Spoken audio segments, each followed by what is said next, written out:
So this video is the second part of the character selection system for our Temple Run prototype. And so what I'm going to do now is open up the blueprint camera over here or BP camera, double click to open it, and then I'm going to go to the event graph over here, right click, create a custom event, call this right, and then we're going to create another custom event called left. So we're going to be using these two custom events to move our camera left and right. So the first thing that I'm going to do is I'm going to just drag from the right custom event and type branch. From here, I'm going to get the camera reference and drag from the camera and type get relative location. I'm going to right click on the relative location and select split struct pin. Then I'm going to drag the x-axis and then type less. So this is going to create an operator called less. And then from here I'm going to drag and type and it's going to create two options, AND boolean and a NAND boolean. It has this N over here. We want the AND boolean. So select it. And then from here, I'm going to create a new variable, call it is camera moving. So you have the variable is camera moving, drag this over here, and we're going to get the value and connect this over here. And then the output from the AND node, we're going to be connecting it to the condition over to the branch node over here. And I will explain what these nodes do later on after we complete all the logic, because at that point we'll have a better idea on what these nodes actually do. So for now, just simply follow. And now something we need to do is we need to get the position of our camera, the maximum position at which the camera can go towards the right side. So what I mean by that is that right now, we don't want our camera to go anywhere beyond the 0 in the x-axis. So we don't want it to go anywhere beyond it. This must be the maximum point at which the camera can move. Similarly, we don't want the camera to move beyond a certain point, anywhere beyond 400 in the x-axis. This should be the maximum. It shouldn't go anywhere beyond this. So for our case, or in my case, 400 is the maximum distance that the camera should be able to cover. So I'm going to give 400 over here. Again, if you find this a bit confusing, it's alright. I'll explain this again after we have created all the remaining logic for this camera, and then you'll have a better idea on what I'm talking about. So from the branch node, if the value is true, we're going to set the is camera moving to false. Again, I'll explain what all of these nodes do later on. From the execution pin of the is camera moving boolean, I'm going to drag and type sequence. So before I drag from the execution pin over here, I'm going to create two variables. So one I'm going to call location A, and the second variable I'm going to call location B.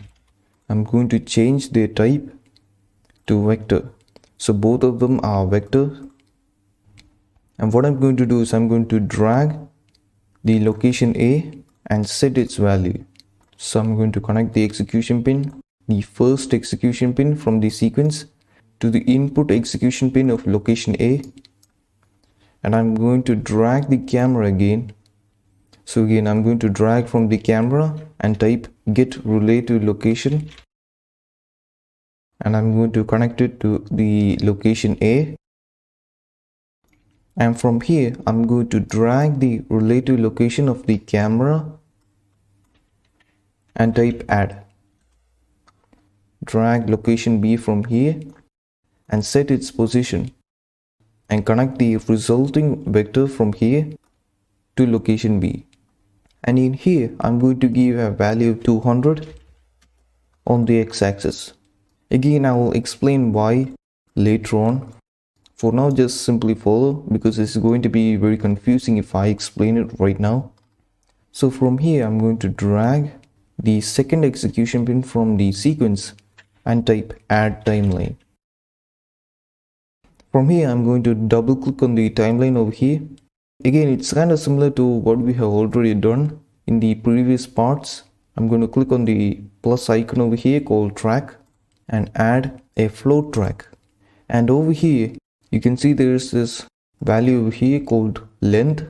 I'm going to give a value of 1. Basically, how long you want this timeline to run once you play it. So in here, I give it a value of 1, which means it will only run for 1 second.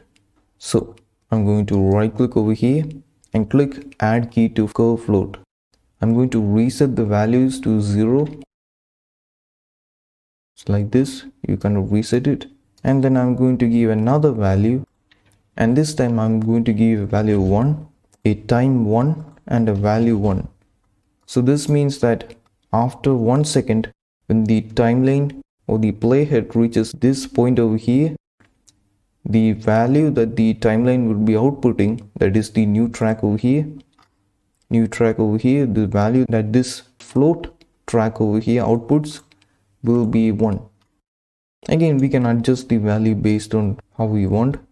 For now, just keep it as it is. And I'm going to add another key, and this key is just for realism, I guess. And I'm going to show how it works when we actually make our camera to move. So yeah, for now, compile this. And then from the update pin, what I'm going to do is I'm going to drag this and then type set world location. We want this set world location for camera.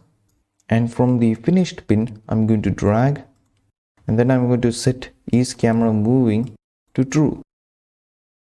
I think the name of this variable should be changed. I will change the name of this variable to move camera. I feel like is camera moving is kind of incorrect for the way I'm going to implement this particular boolean. So now the name might be a little bit more sensible, I guess. Either ways, I'm going to now drag the new track 1, which is our float timeline, and type lerp vector. And then we're going to get the location A and B. So drag this over here, location A and location B, and connect location A to this A pin over here and the location B to the B pin over here. So now I'm going to drag the return value from the lerp to the set world location. Now I'm going to drag the right custom event over here a little bit away. So we're going to just copy all this section over here and paste it over here. Again, copy all of this section over here, it's all the same, and paste it over here. And then connect the AND pin over here to the branch node over here as its condition. And then in here, I'm going to change the value of 400 to 0. And again, we're going to do the same thing, just copy this whole section over here and paste it over here, just like that. And then I'm going to copy this whole section as well. So just copy and paste it like this.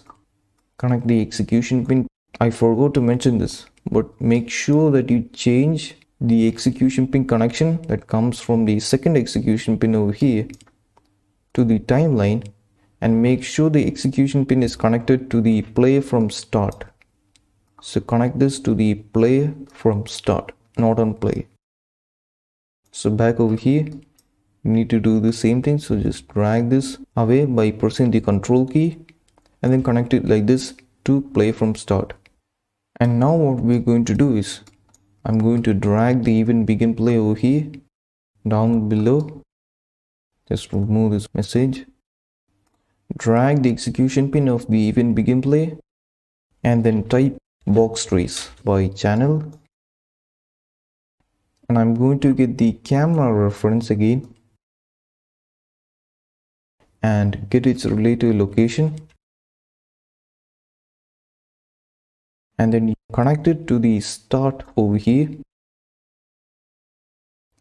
and then again drag the relative location over here and type break vector. And after that, we're going to right click on the end vector over here and click on split struct pin. Connect the X value to the end X over here.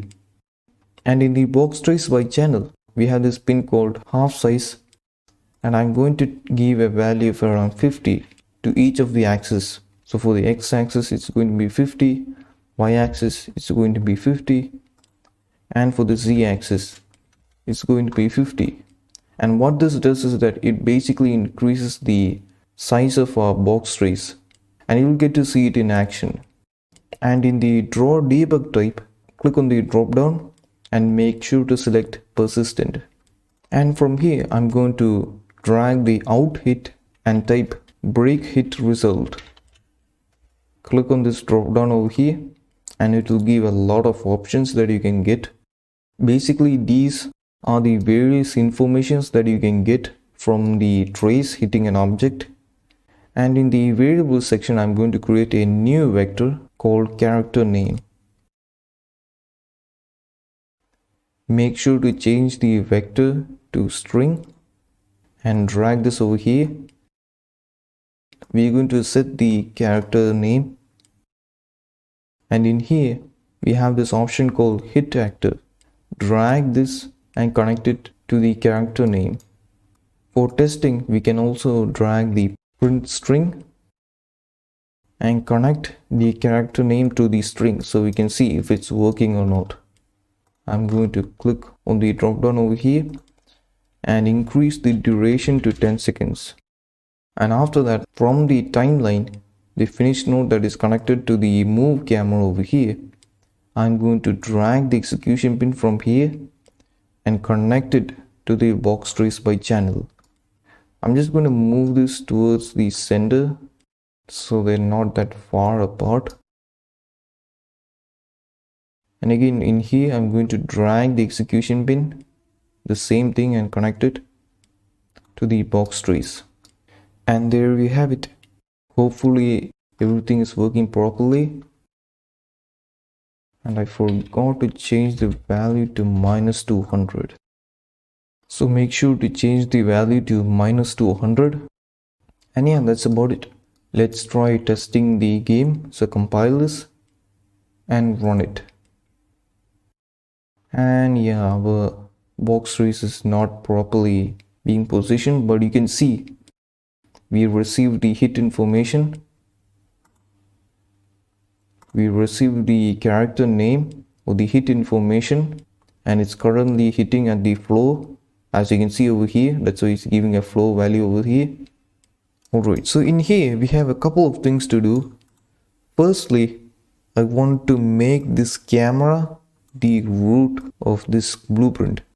Secondly, based on how you position the player spawn and the camera, you need to modify the start and end position of the box trace. The start vector over here represents the starting position of the box trace, and the end, which I kind of split it into XYZ, represents the end position of the box trace, where you want the box trace to end. And in here, the end position on the x-axis, I took it from the relative location x-axis of the camera. And for the z-axis, I just manually set it at 130. I could kind of take this. And for the y-axis, I'm going to give this a -100. I'll kind of show you what I mean. So if I set the position to be at -200, compile this and play, you can see the box trace has hit our player, and we have received male runner, that is the name of this character, as the character name. So it's working, but assume that I change the value, the end position on the y-axis to something else. So say 200. Compile this, go to the store, play, and if I press the F8 key, You can see that the box trace is kind of over here, and that's because that is the end position that we have placed. So move it to -200, compile, play, and again F8 key, and you can see the box trace is over here because this is the end position and this is the start position. This is where the BP camera is located, as you can see over here in the outliner. And yeah, that's about it for this video.